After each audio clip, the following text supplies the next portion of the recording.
All right. So for the recording today, essentially this is for the 28th and the 29th. And we, we went through the discussion that's available on Schoology. And then the next segment of the class, I read and stopped and discussed as I was doing so the section that begins on page 624, industrial workers. And so that's 4 pages. If you missed today, you'd need to do the discussion and then look at the textbook for those 4 pages. And then what I thought was most important then is because of the time limitations of having a chapter test on Wednesday, for everybody to have a practice test today. So what I'm going to do with this recording is I'm simply going to read out 25 questions. These aren't necessarily the same wording as on the test. They're not the same order, but these are the concepts that are being tested. So what I will do is uh, I will read these. You need to is at any point stop this recording if you need more time because I'm going to try to condense it. But you need to number your paper from 1 to 25. Go ahead and do that right now, or if you need to pause me at any point to do that. This practice test will be, I will call it out so that it sounds like it's uh, either multiple choice or it's a fill in the blank type thing. But the actual test on Wednesday, it's 25 questions. They're very straightforward. There's nothing tricky about it. They are all either 15 multiple choice or there's a matching part that has 10 terms or people matched up with the correct answers. So it's 25 questions on the test worth 4 points each for all of them. And so this is a practice test that get to know this and you would do great on the test. The way we did this, the previous practice test, is the same way we'll do this one. I will call them out. You write it down as best you can. And then afterward, I will ask you to put an X beside anything you get wrong. Write down the correct answer and circle it. That way, when you're finished, after I go over the answers, anything that's written down and circled, you know that that's what you need to go back and look at and really study so that you'll do great on the test. And I'm expecting fabulous scores on this test.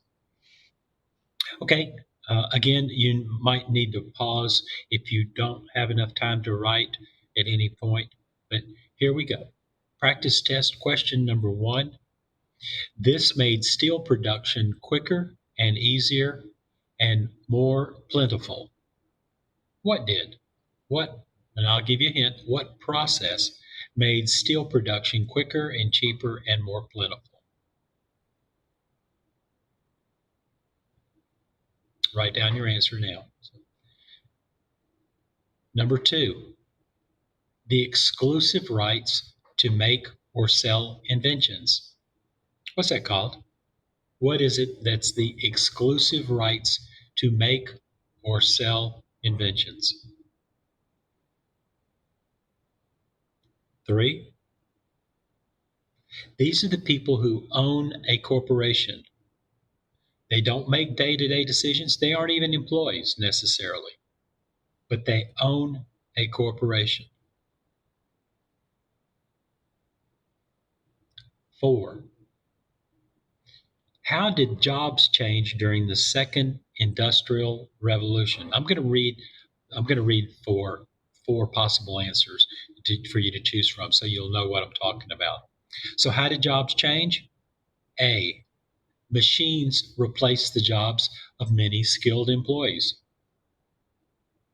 B, industries began to hire highly educated workers. C, workers began to receive more benefits and higher wages. D, experienced workers replaced children who had been working in mills. I'll read those again. A, machines replaced the jobs of many skilled employees. B, Industries began to hire highly educated workers. C. Workers began to receive more benefits and higher wages. D. Experienced workers replaced the children who had been working in mills. 5. An Irish immigrant who worked for better conditions for miners and helped organize strikes. Okay, and I will even tell you it is a she. And this is one of the latest things that we covered, so you may not remember some of the names uh, as easily as some of the terms. But we're looking for the Irish immigrant who worked for better conditions for miners and helped organize strikes. Who is she? 6, the idea that workers acting together have greater success in negotiating with management. What's that called? The idea that workers acting together have greater success in negotiating. Number 7, the invention of the airplane led to an increased demand for what? What was needed? What was in more demand after the invention of the airplane?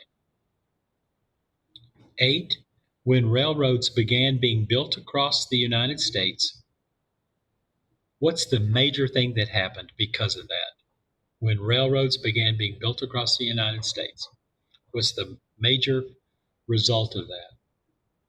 Number 9, he was the leader of the American Federation of Labor and helped gain respect for workers. Now, if you weren't in class today, some of these names we just talked about quite a bit, and we took notes on those and we discussed them on Thursday. That's why I was thinking that there's about 3 or 4 names here that you've only had exposure to for 2 class periods rather than some of these other things. It's okay. Concentrate on these names. They are on the test. All right, number 10, specialization of jobs within factories in the 1800s caused what? And just kind of put it in your own words. How did it affect? What I'm looking for is how did it affect workers when they went to specialization of jobs? We saw the pictures on Thursday. We discussed it used to be we had a picture where the women were at the long table, the employees, and they were doing every part of making the dresses. And now with specialization, the factories, they're only doing one small task. What did this how did this affect the workers? At 11, number 11, I'm going to give you 4 potential answers. It's difficult for me to do it any other way. At a protest in Chicago's blank, a bomb killed 8 police officers and injured many others. At protest in Chicago's A, Lincoln Square, B, Piccadilly Circus, C, Haymarket Square, or D, Greenwich Village. What place in Chicago did this massive riot take place? A, Lincoln Square, B, Piccadilly Circus, C, Haymarket Square, or D, Greenwich Village. 12. New improvements in the steel industry in the late 1800s increased productivity in which other industry? Improvements in the steel industry increased productivity in which other industry? I mean, big time. I mean, it helped other industries, but there's one in particular. 13, total ownership of a product or service is called what? Total ownership of a product or service. 14, the law or act that made it illegal to create monopolies. Act and law are synonyms, okay? 15, during the Second Industrial Revolution, workers began to form labor unions. For what reason? I'll read four choices. They did it, A, to shorten their work days, B, to make sure everyone doing the same work got equal pay, C, to prevent children from working in factories, or D, all of the above. A, they formed labor unions so that they could change and address to shorten their work days. B, make sure everyone doing the same work got equal pay. C, prevent children from working in factories. Or D, all of the above. 16. Terence Powderly became leader of what in 1879? Terence Powderly became leader of what in 1879? A, Knights of Labor. B, American Railway Union. C, Pullman Palace Car Company. Or D, U.S. Patent Office. I'll read them again. Did Terence Powderly become leader of A, Knights of Labor, B, American Railway Union, C, Pullman Palace Car Company, or D, U.S. Patent Office? 17. Who invented the telephone? Who invented the telephone? 18. Wilbur and Orville Wright built a lightweight airplane that ran on a blank powered engine. What was that engine powered with? 19. A business that sells portions of ownership called stock shares is called what? It's a business that sells portions of its ownership. What's it called? They sell portions of ownership called stock shares. 20. He invented the light bulb. 20. Who invented the light bulb? 21. Andrew Carnegie dealt with striking union workers at his Pennsylvania Homestead Steel Factory in 1892 by doing what? What did he do? So in other words, he had these poor working conditions there, and then he wanted to bring in machines that would lay off more workers. Not lay off, but just get rid of their jobs. So they went on strike. What did he do as a result?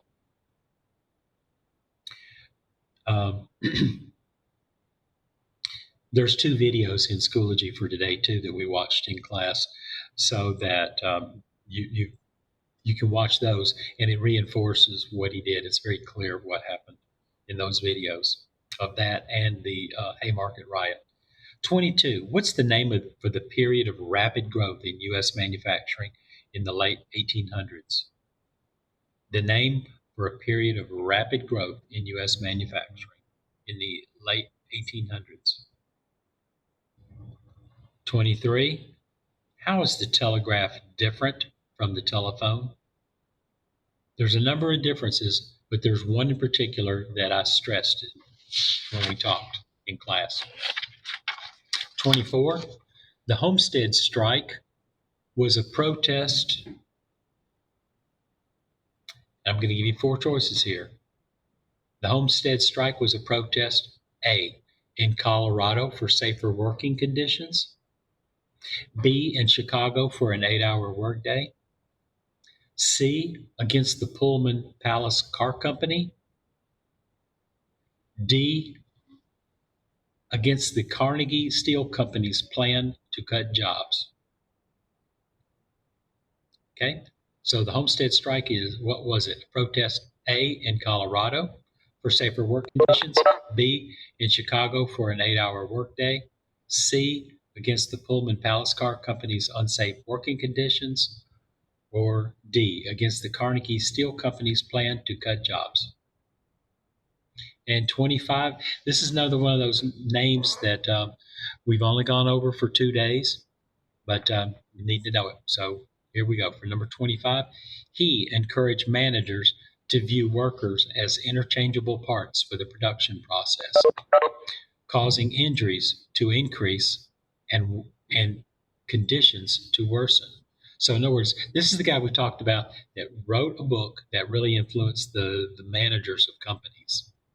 And he encouraged workers to see them as interchangeable parts, not skilled workers doing everything anymore, but unskilled workers just doing one small part over and over again. All right. So at this point, I will go over, and again, you'll probably need to pause. If you miss one, you'll need to pause so that you can write down what you got wrong, circle it, and you'll know exactly what you need to study a little bit more for Wednesday's test. All right, so here we go. The answers. Number 1, this made steel production quicker and cheaper and more plentiful. The Bessemer process. Bessemer process. 2, the exclusive right to make or sell inventions is called a patent. Patent. 3, they own a corporation, but they do not make day-to-day business decisions. Stockholders. Stockholders is the answer for number 3. Number 4, how did the jobs change during the Second Industrial Revolution? Machines replaced the jobs of many skilled employees. There's other things that happen, but the other choices that I read out to you really is the opposite happened in most of those. They hired less skilled workers, less educated workers. They hired children. They didn't replace them. So that's the only answer that makes sense was A. Machines replaced the jobs of many skilled employees. 5, the Irish immigrant who worked for better conditions for miners, Mary Harris Jones. Mary Harris Jones. 6, the idea that workers acting together have greater success in negotiating with management, that's called collective bargaining. People are forming a collection so that they can bargain. Collective bargaining. Number 7, the invention of the airplane led to an increased demand for gasoline. Gasoline. Number 8, when railroads began being built across the United States, which of the following happened? Rapid growth of cities is that one main thing that we talked about so much. It's a very important result. Number 9, the leader of the American Federation of Labor, who helped it gain respect, Samuel Gompers. Samuel Gompers. Gompers. Gompers. Imagine if you're watching this and you weren't in class today, you probably have to circle that one and study that and the names a little bit more. 10, specialization of jobs within factories in the 1800s caused what to happen? It caused workers to repeat the same steps over and over, becoming tired, bored, and more likely to be injured. So if you got parts of that, you'll get it right on the test because it all goes together.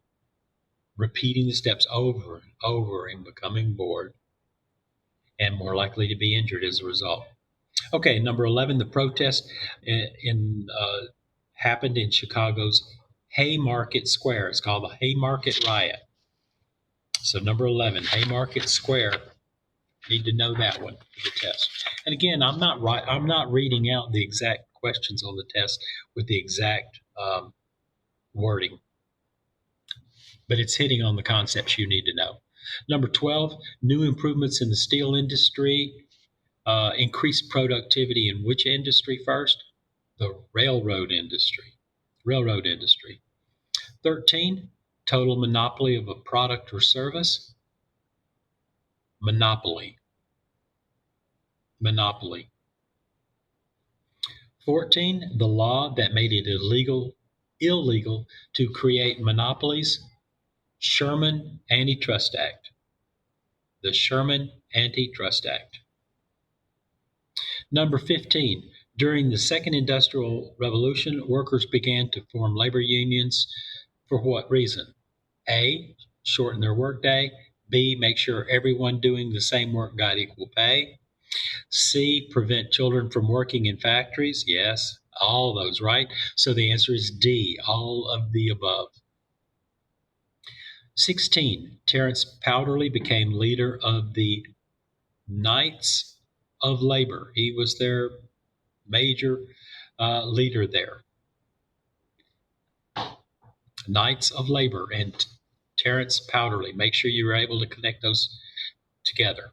17, the inventor of the telephone, Alexander Graham Bell.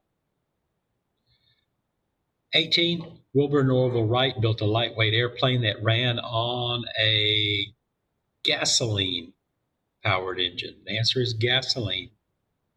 19, a business that sells portions of ownership called stock shares. Corporation. Corporations do that. 20, he invented the light bulb. Thomas Edison. Thomas Edison. 21, what did Andrew Carnegie do when they started striking in his Homestead steel factory? Well, he locked them out of the factory. He said, you're going to strike? I'm locking you out, and I am hiring replacements. I am hiring strike breakers to take your jobs. You're out. So in other words, he didn't bargain with them. They were expecting him to. He didn't even listen to them. He didn't care to even talk to them. Locked them out. 22, a period of rapid growth in U.S. manufacturing in the late 1800s. Second Industrial Revolution. I'm hoping everybody got that. I've said that so many times. 23, how is the telegraph different from the telephone? The major difference is the telegraph could carry only written messages. The telegraph could carry only written messages. 24, the Homestead Strike was a protest, D, against the Carnegie Steel Company's plan to cut jobs. 25, he encouraged managers to view workers as interchangeable parts of the production process, causing injuries to increase and conditions to worsen. His name is Frederick W. Taylor. Okay, so if you are seeing this and taking it, and hopefully you're not feeling discouraged at all. Hopefully you did well. But if you did, remember it's a multiple choice test and matching, and you've got several days before your test. And now you know exactly what you need to study, so you should do fantastic. Okay? What I recommend is after watching this, go through today's assignments, and you can click on the little short videos. The other classes thought that they were really good. They don't seem like sometimes the videos made for schools seem kind of boring and cheap or something. But these are really pretty well made, and once you see them, you'll get an understanding of the Homestead Strike and the Haymarket riot in a much better level, deeper level. So do that as well. And otherwise, please go over your notes that we took last week when we first went over this information on section 3. It's in last week's, it should be in your last day of last week, where you have your PowerPoint presentation where it says, let's talk industrial workers. And look through that, look through your notes carefully, and I'm confident you'll do a great job. So we'll see you in your next class period. Thank you.